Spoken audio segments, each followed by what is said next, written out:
Ever heard of Molkky? It's a Finnish throwing game with the goal being to score exactly 50 points by knocking down the right pins. To start, you'll need some 2¼ inch dowels. They kept rolling around on me, so here I'm clamping some scraps to it just to hold it steady and keep it still. I can now use a long ruler to make a line spanning its full length. Then I'll make a marking on that line every 6 inches. I'll set my miter saw to 45 degrees to start, and simply line up the tips of the blade with the first marking and make the cut. And then just like that, we have our first skittle. Yeah, they call pins skittles. I'll then bring the saw back to 90 degrees and make the cut on the second marking. After that, it's just a matter of alternating between 45 and 90 degree cuts, but stop once I reach the last foot. I'll save this piece to make the throwing pin, which is around 9 inches long. Alright, when all is said and done, I have 12 skittles and 1 throwing pin. At this point, I'll give them all a nice sanding to make everything smooth and soft to the touch. Each skittle gets a number which will be used as a scoring system. I picked up these stick-on stencils that should work perfectly for this. For paint, I'm using a basic acrylic crafts paint that dries really fast. After painting on the numbers, I let them dry for a few minutes, then gently remove the stencil. It's probably a good idea to add a spray clear coat after the paint has dried, but I skipped this and left the wood raw. Okay, you could just stop here, but I'm also going to make a carrying crate. Here I'm using a roundover bit to round over the edges on one side of the board, but this is totally optional. Next, I'll cut all my pieces to size on the miter saw. 2 of the shorter pieces get holes, and this will be to add a string handle to carry the crate. You'll see what I mean in just a sec. I'll also rip 4 small pegs for the corners.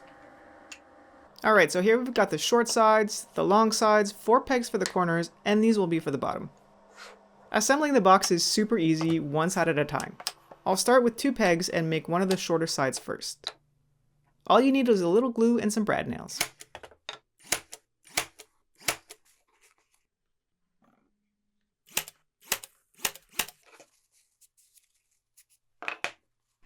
Once the short sides are assembled, flip them upwards with the rounded sides facing inwards, then repeat the same steps using glue and brad nails.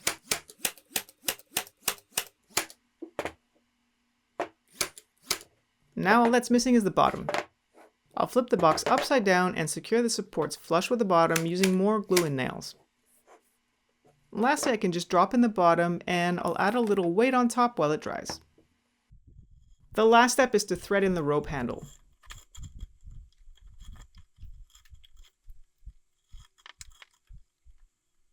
Once I was happy with the length, I made some knots and cut off the ends. If I did my math right, everything should fit nicely into the crate, even the throwing pin. This game is easy to play and tons of fun at a barbecue with friends or at the beach. I'll leave a link to the rules in the original game below if you want to learn more.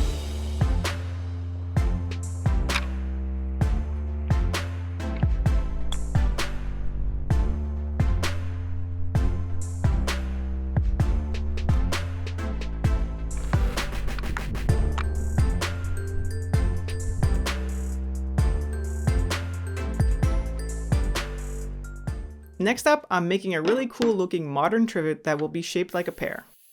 I'm using cherry wood that I'll cut up into 3 sections. The middle section gets ripped into 4 half-inch strips.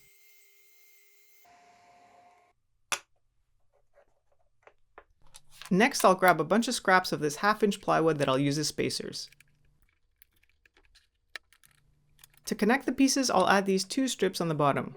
To make this easier, I'll apply CA glue to one part and spray some accelerator on the strips, then position it and hold it down for about 30 seconds. I can then do the same thing on the other side and remove the clamps. Even though the clamps weren't very tight, these spacers are a little hard to get out. At this point, you could really make this trivet into any shape that you want. I made this pear template that you can grab for free on my website. To temporarily secure it to the wood, I'll use some light spray adhesive and line up the lines on the template with the slats in the wood, then press down. Now the easiest way to cut out this shape is by using a bandsaw, but you could always give it a shot with a jigsaw if that's all you got. I'll be honest and say I have very little experience cutting curves on a bandsaw and I'm not great at it, so I decided to cut the shape a bit wide and stay just outside the lines. I could then use my oscillating sander to refine the shape, progressively sanding to the line. Not only did this help eliminate the bandsaw marks, but also allowed for greater accuracy, at least as far as I'm concerned.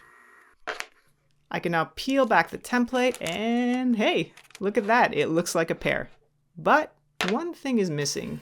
I mean, what do fruit that grow on trees have in common?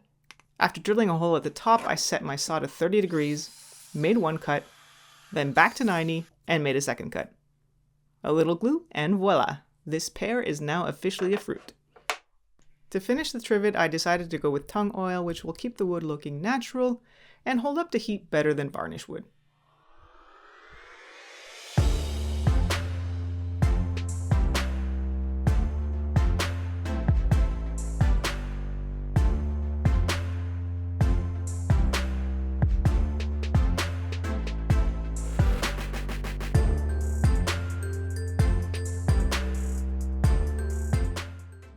Next up, I'm going to make a modern wall-mounted wine rack. For this, I'll use some 1x4 poplar.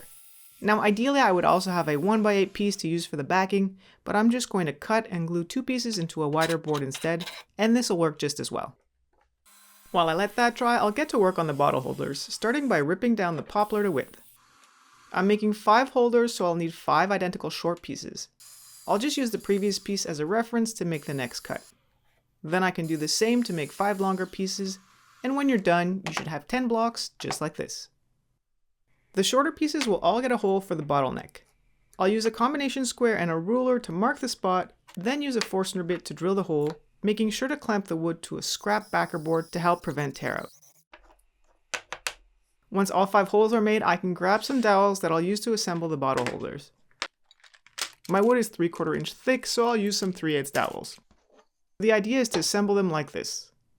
Now I'm going to use my Joint Pro doweling jig for this, but you can use any doweling jig. Just make sure to adjust your bit so you don't blow through the face. You'll notice I'm actually using 2 different bits so I don't make that mistake.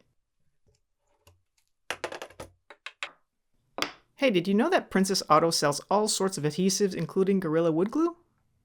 I'll just apply a few dabs into each hole, then push in the dowels. The fit is really tight with the glue, but with the help of a clamp I can close the gap and then leave it to dry. After that, a little sanding and we are ready for assembly. I'm going to screw these in from the back, but first I'll need to draw some reference lines so I'll know where to drill.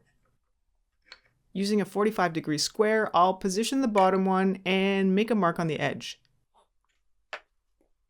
I can then make equally spaced markings starting from there.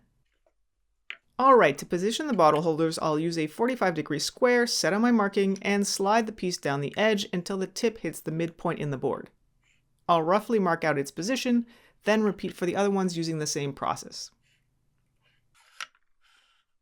I can then come back and roughly mark out the screw holes and use a small drill bit to make some pilot holes. That way when I flip over the board, I'll see where to position the screws from the backside. After flipping it over, I'll use a countersink bit and go back over all the pilot holes. Before securing the cradles, I'll take a second to sand away most of the markings, but not fully because I still need these. To temporarily hold down the bottle cradles while I screw them down, I'll use a few dabs of CA glue and spray on some accelerator on the other piece, then hold it down for about 30 seconds. I can then flip it over and drive the screws into the pilot holes.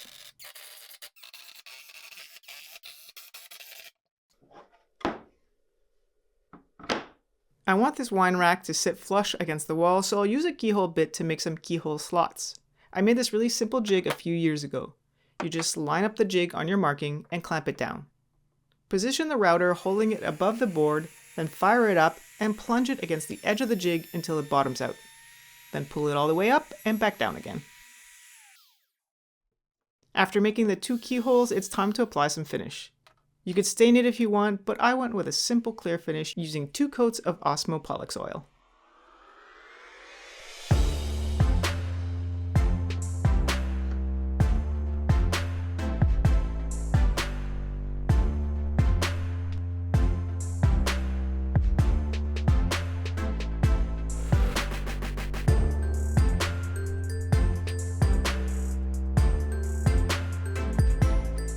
Next up, I'm making a growth chart ruler. This is a great gift for anyone with kids. You'll need a wide board that's 6 feet long. I'm using a pine 1x8 that I'll cut to length on the miter saw. There are a lot of different ways to make a growth chart. I want to give it a 3D look, so I'm going to use my router to make all the ruler lines. After marking out each inch, I'll lengthen the lines using a combination square to keep them straight. The first thing to note here is that the ruler actually starts at 6 inches, and that's so you can hang it on the wall without your baseboard interfering. I've also got a cheat sheet written out here because I'm making the lines in varying sizes. Regular inch marks will be the shortest, 1/4 and 3/4 foot being a bit longer, 1/2 foot mark a bit longer, and the longest being the full foot mark. Once I reach the top of the ruler, I should be at 6.5 feet with every inch marked out. To make the line, I'm going to build a simple router jig just like this one, and I'll show you how I made it. First things first, you'll want to use an up spiral router bit for this. I'm using 1/8 of an inch. I measured my router base and mine's 3.5 inches, so I'll make my jig that width. As for the length, it should be a few inches longer than the width of the board, so your router's starting position clears the wood. I'm keeping this simple, using some glue and some nails. Once the frame is assembled, I'll add a stop underneath that's flush with the top. I cut 2 extra pieces at 3.5 inches, same width as my router, and I'll simply attach a scrap piece to them that will overhang the jig. One of these pieces is going to be used as an adjustable stop, so I'll clamp down the jig and move the tip of the bit to the end of the line. Then drop in the stop and push it up to the router. I can then hold it down and drill the pilot holes as reference. Then simply repeat for each of the lengths I have. Okay, to use the jig, I'll start with the shorter lines first. Simply push it up against the board's edge, then I'll use this other piece on which I've drawn a line in the middle to line up the jig on one of my markings. Then clamp the jig down to the board. Now I can drop in the router at the back, fire it up, and make the line. After the first few, I got into a groove, and these were pretty quick to make. Before I knew it, all the shorter lines were done. I could then just adjust the stop to the next length and get back to work.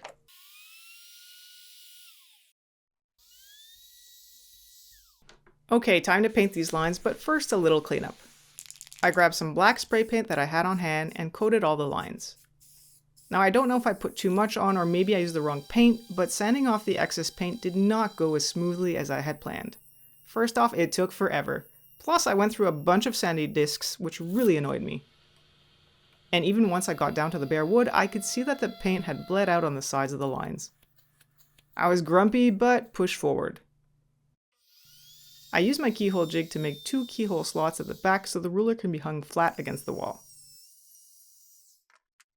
The good news is that once I put the stain on, the paint bleed wasn't as noticeable anymore and the lines really popped.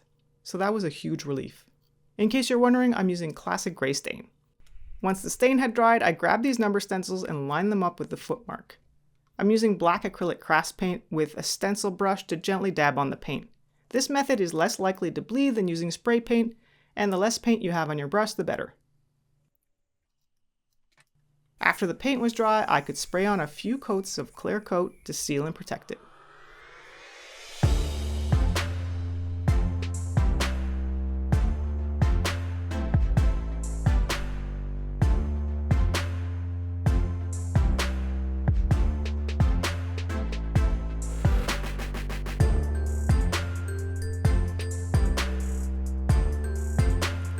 Hey, if you're looking for more gift ideas, check out some of my previous holiday gift videos. Until next time, thanks for watching, see you soon.